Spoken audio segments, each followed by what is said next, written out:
बताइएगा sir, एईस JEE क्या है और उसके बारे में सर कैसे बचा जा सकता है, लोगों को कैसे जागरूक किया जाए कि अपने बच्चों से लेकर सबको बचाया जा सकता है इस बीमारी से।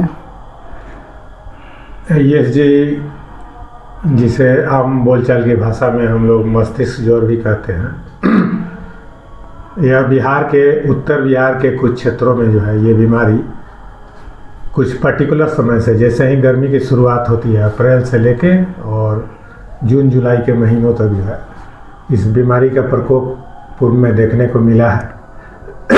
और इन्हीं महीनों में जैसे जैसे तापमान बढ़ता है तो वैसे वैसे इस बीमारी का प्रकोप बढ़ने का संभावना रहता है जो है। तो इस बीमारी में ये ज़्यादातर जो है छोटे बच्चों को जो है, जो 14 वर्ष तक 15 वर्ष तक के बच्चे हैं, तो उन्हीं में ये बीमारी होती है। इस बीमारी में पहले बहुत तेज़ बुखार होता है, फिर बच्चा जो है तुरंत बेहोश हो जाता है। उसको कन्वल्सन, जिसे चमकी बोला जाता है आम बोलचाल की भाषा में, उसे कन्वल्सन का, चमकी का अटैक होने लगता है, बच्चा बेहोश हो जाता है। और अगर समय पर इलाज नहीं किया जाए तो ये बीमारी जो है जानलेवा साबित होती है। तो ये बिहार के कुछ अभी 14 जिलों में इसका प्रकोप ज़्यादा देखने को मिला है पूर्व में। इसीलिए जब अप्रैल का महीना में शुरू होता है और तापमान बढ़ता है तो सरकारी स्तर से जो है हाई अलर्ट कर दिया जाता है, ताकि सभी तैयारियां हो जाए कि इस बीमारी से बचने के जो उपाय हैं वो सब चीज़ शुरू हो जाता है लोगों को। तो सर इसके बचने का क्या उपाय है इसके लिए? देखिए, इस बीमारी पर बहुत सारा रिसर्च हुआ है, अभी रिसर्च हो भी रहा है।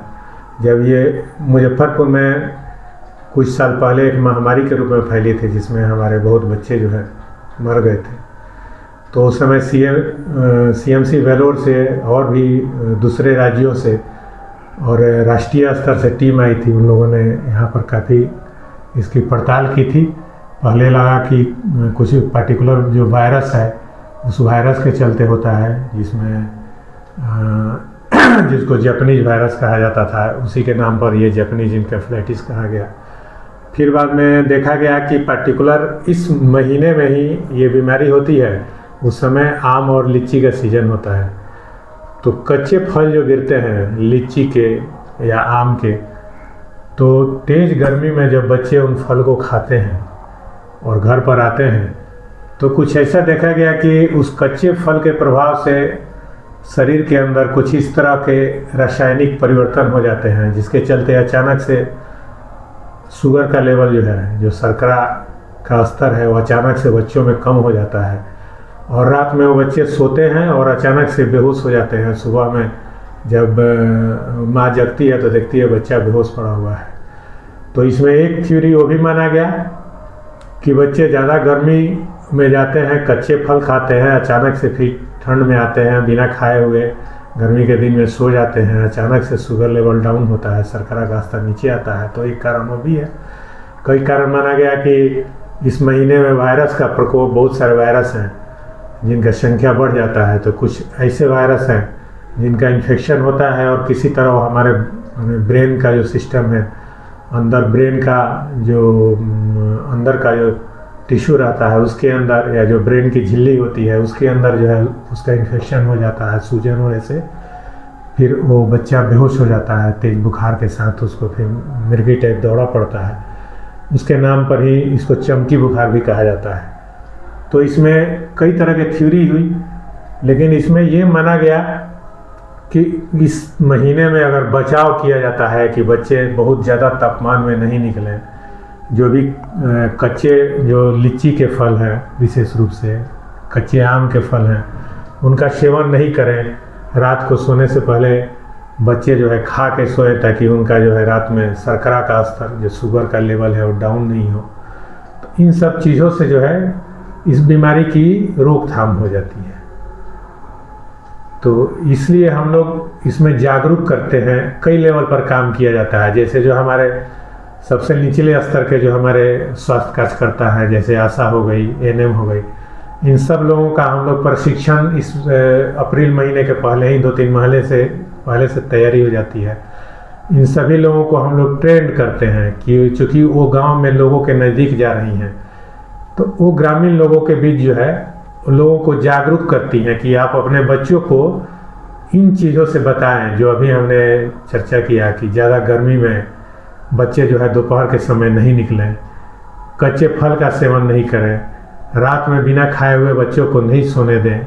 बच्चा नहीं भी खाना चाहता है तो कुछ भी मीठा चीज़ उसको खिला के, गुड़, खीर, सेवई, जो मीठा चीज़ हो, और कुछ नहीं तो 1-2 चम्मच चीनी ही खिला दिए, ताकि वो बच्चा कुछ खा के सोए कि अचानक से उसके शरीर में जो है जो शर्करा, शुगर का लेवल जो है बहुत नीचे नहीं आए जो है। साथ ही उसमें ये भी हम लोग जागरूक करते हैं कि सुबह में जो छोटे बच्चे की माँ है, तो जब सुबह में जगे तो बिछावन छोड़ने से पहले एक बार बच्चे को जगा ले, कि ऐसा तो नहीं है कि बच्चा बेहोश पड़ा हुआ है और माँ पहले जग जाती है, बच्चा देर तक सोया रहता है तो पता नहीं चलता है कि बच्चा सोया है या बेहोश हुआ है। तो माँ को इसमें ट्रेनिंग दिया जाता है कि इन महीनों में जब आप जगें तो छोटे बच्चों को एक बार जगा के देख लें कि बच्चा बोल रहा है ना, रो रहा है ना, ऐसा तो नहीं कि बच्चा बेहोशी की अवस्था में है। तो इन सब चीज़ों के बारे में हम लोग जागरूक करते हैं, जो हमारे निचले स्तर की कार्यकर्ता हैं, आशा, एएनएम, इन सब लोगों को। साथ ही अभी के मौसम में हम उन लोगों को ORS और पैरासीटामोल जो अभी आ गया है हमारे भंडार में, जिला भंडार में, वहाँ से हम लोग यहाँ मंगाकर और आशा और आंगनबाड़ी जो कार्यकर्ता है उनको वितरण करेंगे, जिसमें ORS की पुड़िया होगी और पैरासीटामोल का सिरप होगा। इसका ये फ़ायदा होगा कि बच्चों को जैसे बुखार होगा तो हमारी आशा और जो आंगनबाड़ी वर्कर हैं उनसे जो भी स्थानीय जो लोग हैं वो संपर्क करेंगे तो तुरंत बुखार को कम करने के लिए वो पैरासीटामोल बच्चे को देंगी। और ORS का घोल पिलाना चाहिए। ORS के घोल में चीनी भी होता है और उसमें सोडियम, पोटेशियम नाम का इलेक्ट्रोलाइट्स होता है, जिससे ब्लड का इलेक्ट्रोलाइट्स लेवल मेंटेन होता है। तो जैसे ही बच्चा ज़्यादा गर्मी में गया और आया तो उसमें ये बताया जाता है कि बच्चे को तुरंत जो है, उसको अगर लू लगा हो, गर्मी लगा हो, तो तुरंत इलेक्ट्रोलाइट्स जो ORS है उसको पिला दीजिए जो है। अगर उसको बुखार लग रहा है तो तुरंत पैरासीटामोल दे दीजिए ताकि उसका बुखार बहुत ज़्यादा नहीं बढ़े।